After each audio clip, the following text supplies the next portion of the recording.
Hi guys, magandang hapon sa inyong lahat. Ito ulit ang inyong lingkod, Mike Padua. And nagbabalik tayo sa ating special coverage ng now severe tropical storm Goni.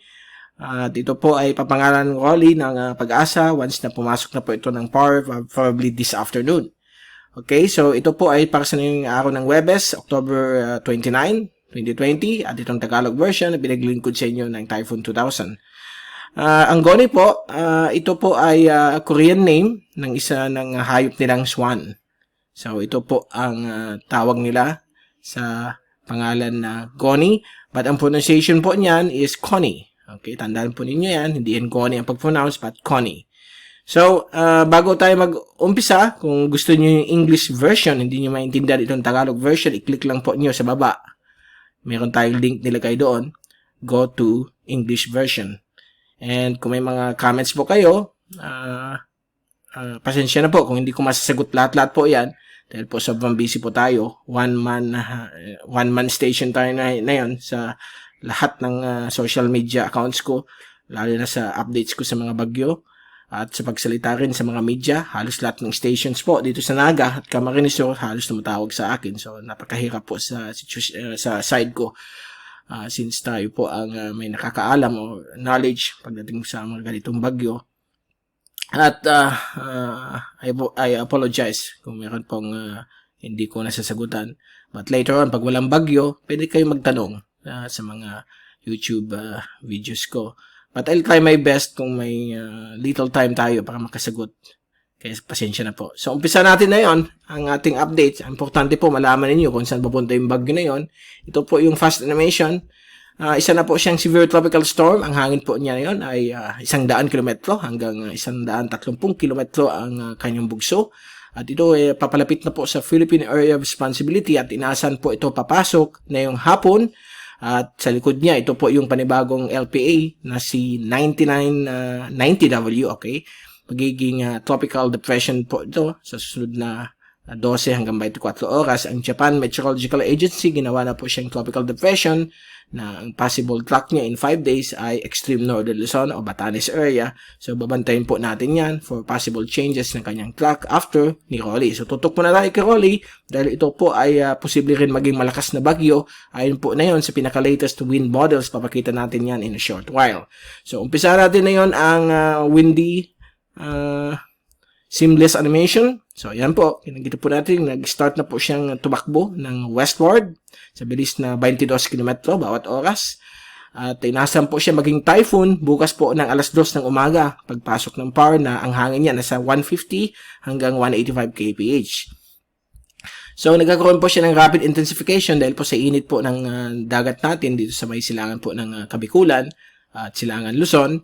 At meron na pong mga tinatawag nating easterlies at northeasterly surface wind flow. Nag-generate po ng mga local rain showers dito po sa Samar at Eastern Visayas. Then mamayang gabi o bukas, dadaan-daan din po yan sa Kabikulan. So yan po ang mga advanced ulan. Pero hindi pa po siya connected po sa bagyo. Dahil po midget size pa lang po siya as of now. Around 400 kilometers po ang kanyang diameter. Okay? So, ito naman po yung isa. Medyo malaki po yan. So, kalimutan muna natin yung soon to be Shawnee. Dito muna tayo kay Rolly. Ito po yung track natin kaninang alas 5. 12 hourly pa lang po tayo. Dahil po nasa labas po ng power. Pag pumasok nito, gagawin po natin every 6 hours except for 11 p.m. Since we need to recharge. Kailangan po tayo matulog. Hindi natin kaya na 24 hours tayong gising dahil po nagkakaedad na po tayo. Okay? So, kailangan po natin mag-recharge. Pero ang landfall po, pag may landfall po sa Pilipinas, gagawa tayo ng 11 p.m. kung kailangan. Okay? So, ito po yung track ng ating Typhoon 2000. So, paglapit niya dito, 195. Ang panibago po na yung wind as of noon time, pwede siyang umabot ng 220 kph o near super typhoon strength. Kasi 240 po ang super typhoon. Ang ginagamit po natin dito is 1 minute average. Pareho po tayo sa Australia at US. While ang Japan, Pag-asa, they're using 10-minute average. Kaya mas mataas konti ang ating hangin based on 1 minute average. Ang importante po dito yung 3-second wind gust. Ito po yung bugso. Halimbawa, 195. Ito po yung nakikita natin 240. Yan po yung 3-second wind gust. So, medyo delikado po yan. At may good news po sa mga taga Bicol. Although itong good news na ito, dapat pa rin bantayan. Okay? Baka magbago na naman for the next 2 days. Dahil po 3 days to go pa, nasa 30 to 50% pa rin probability po sa Kabikulan. Tumaas po na yon dito sa may possible landfall area sa may Aurora at Quezon. Diyan na po ang panibagong landfall area o dito sa may Pulilio. Tumaas na po sila sa 60% o medium chance ang probability na tamaan sila. So dito po, since umakyat po siya, roughly 150 kilometers na po siya dadaan north of Naga. So ano po ang epekto sa Naga? Magkakaroon lang po tayo ng mahangin na panahon, although ang hangin po hindi naman lalampas po si damaging winds.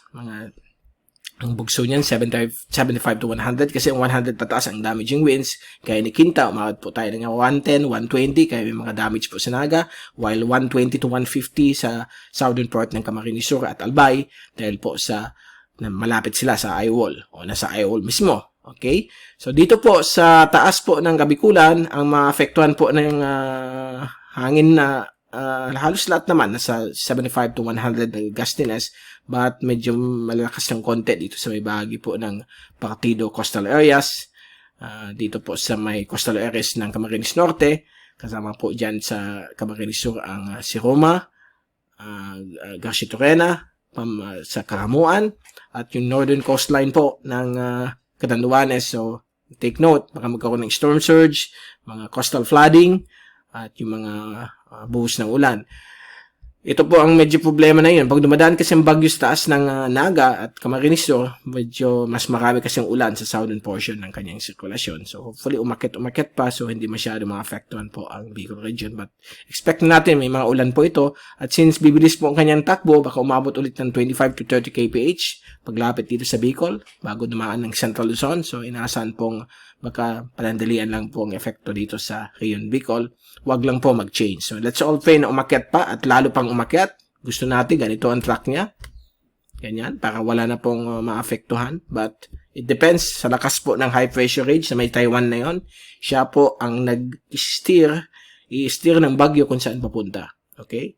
Ito mga bagyo, wala yan na engine. Para silang mga glider. Okay? Na sumusunod lang kung saan papunta yung hangin. Okay, so mga kababayan natin dito sa Central Luzon, maghanda po, lalo na po sa area po ng Nueva Ecija, Cabanatuan, Tarlac, and Zambales, dahil po pag hindi po nagbago ang track, dito po ang pinaka-worst weather ninyo, pwede umabot po ng 150 to 180, ang lakas ng hangin, bugso, 180. And then dito naman po sa Metro Manila, usually pag may bagyo pong dumadaan sa north of Metro Manila, expect po mga grabing ulan. So may mga pagbabaha po yan. At yung hangin po ay parang sa Bicol rin, nasa 60 o 75 to 100 na bugso. So please take all necessary precautions. Hindi naman po dito sa Central at Southern Luzon. Pati na rin po itong Northern Luzon kasi po nakita niyo ang window of uncertainty. So pwede pa po siyang bumaba ang kanyang track. So pwede dito o pwede dito. Kaya meron pa tayong window of uncertainty. So take note of that. Ang importante po ang dapat niyo malaman, ang bagyo po ay napakalaki. Kaya walang sinasabi, wag niyo sabihin na ay ang bagyo. Ano bang epekto sa aming barangay o town? Hindi po, kasi malaki po 'yan. So halos lahat po affected. Gaya dito, itong hangin na ito, 75 to 100 na bugso, affected po 'yan. Umpisa sa may Northern Albay hanggang Camarines Norte kapag dumaan po siya diyan.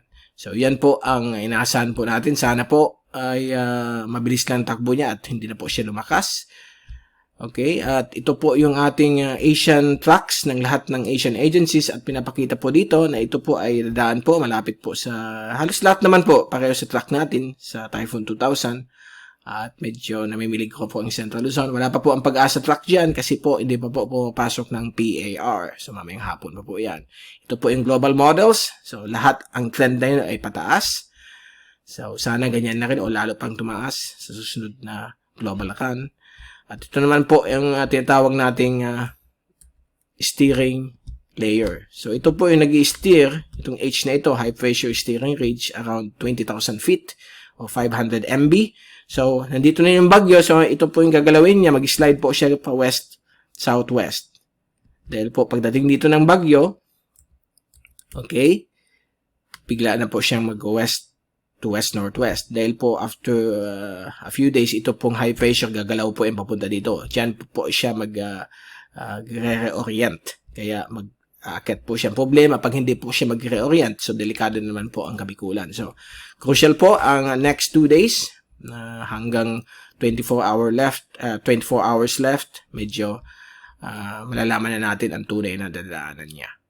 Okay? So, ito po yung oceanic heat content. Ang dahilan kung bakit po akit pa po sa 220 kph yung kanyang hangin, 1 minute average.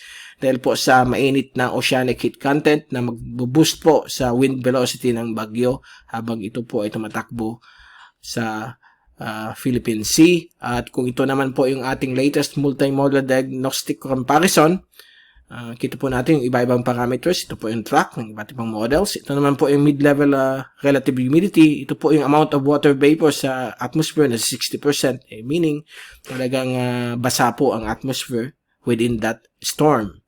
And ito po yung sea surface temperature, init ng dagat, nasa 29 to 30 degrees. Kaya mainit po talaga dun sa lugar ng bagyo. At ito naman yung wind shear. Okay, yung hangin po around 30 to 40,000 feet. Medyo mababa yung hangin, so hindi madidisrupt po ang sirkulasyon ng bagyo at lalo paglalakas po siya.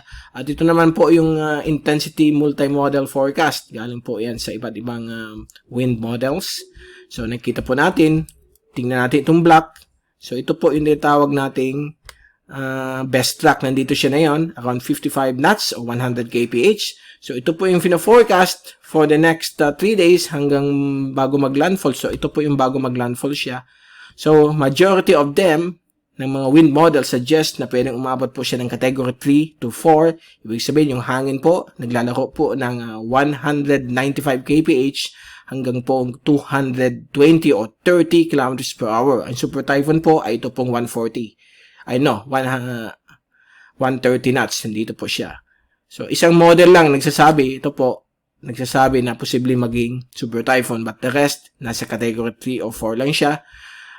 Somewhere between 185 kph to 220 kilometers per hour. So, let's hope and pray na sana hindi po mangyari yan. Medyo delikado po ang Central Luzon sa damage na pwedeng i-generate po nitong bagyong ito. So, yung mga areas po, balikan natin dito sa ating track. Dito po sa may area po ng coastal areas ng Northern Quezon at Aurora Province. Mag-ingat po kayo dyan for possible storm surge. So please bunker down na po. Maghanda po. At medyo delikado po itong weather system na ito. Although maliit, sabi nga, small but terrible. Ganyan po. Mabilis maglakas po ang mga maliliit na weather system compared sa malalaking mga bagyo. Okay, at bago tayong paalam, i-review natin yung panibagong isa pa, si soon to be Shoni. So, unahin natin yung American model.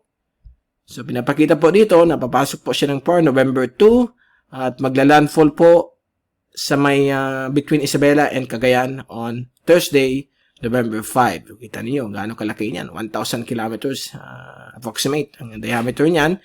At yan po ang track ng American model, and then may kasunod pa po papuntang Northern Luzon naman. So hindi lang po yung kasunod ni Connie or ni Rolly, mayroon pa pong another one sa November 7. Let's hope na hindi maging totoo yan. Ito naman po yung European model. Yung European model mas mabait kasi ang track niya, although kawawa po ang Batanes, ang track niya ay papuntang Batanes area on November 6. So, magkaiba po sila. But based on long range o medium range forecast, magaling po ang European models. Tested na po yan. But sabi nga, nagkakaroon ng fluctuation pa rin habang papalapit po ang araw ng kanyang pagdaan. So malalaman po natin, ang pinaka-accurate kasi po sa mga tracks ng bagyo is 24 to 48 hours. Lalo na pag 12 hours to go. Sure na po yan kung saan siya dadaan. May konting fluctuation lang sa track niya. Okay? So, yan po ang latest na yun sa ECMWF. So, medyo ligtas ang Pilipinas except for Batanes at portions ng extreme low Luzon. Malalaman po natin yan in the next 8 days kasi matagal pa po yan. So, tutok po na tayo sa bagyong si Rolly or Connie. So yan po, dyan po nagtatapos ang ating topical analysis or spatial coverage ng ating bagyong si Connie or Rolly na yung araw ng Webes. At babalik ulit tayo bukas. Try natin mag twice a day bukas hanggang sa weekend kung kakayanin ng ating powers. Okay? Alam natin na mag-isa lang po tayo. One-man job. But try ko po. So may mga questions, please paliban muna ninyo. Or kung makita ko po yung mga questions niyo, try kong sagutin. But too much stress po din po pag marami ka na pong ginagawa. Okay? So, yun po. Please understand po. I apologize sa mga hindi ko nasasagutan ng mga tanong. Okay? But I'll try my best to include yung mga tanong ninyo dito sa ating YouTube videos. Sinabi ko na kanina kung saan siya dadaan, yung epekto po. So, maganda na lang po tayo. Please take all necessary precautions. Iniiwasan ko po dito yung mga technical terms. More on layman's tayo kasi para maintindihan ng ating mga kababayan. Okay, mula sa Typhoon 2000, ito si Mike Paduag. Ingat po tayong lahat. Let's all pray na sana hindi maglakas at mag-change pa rin ang direksyon. Hindi lang ito si Connie or si Rolly, but yung kasunod niya na sana hindi na po matuloy. And again, bago tayong paalam, don't forget to subscribe. Click lang yung subscribe button sa baba para updated po kayo sa mga bagong videos ko in the coming days. Okay, hanggang sa muli. Salamat po at see you again tomorrow.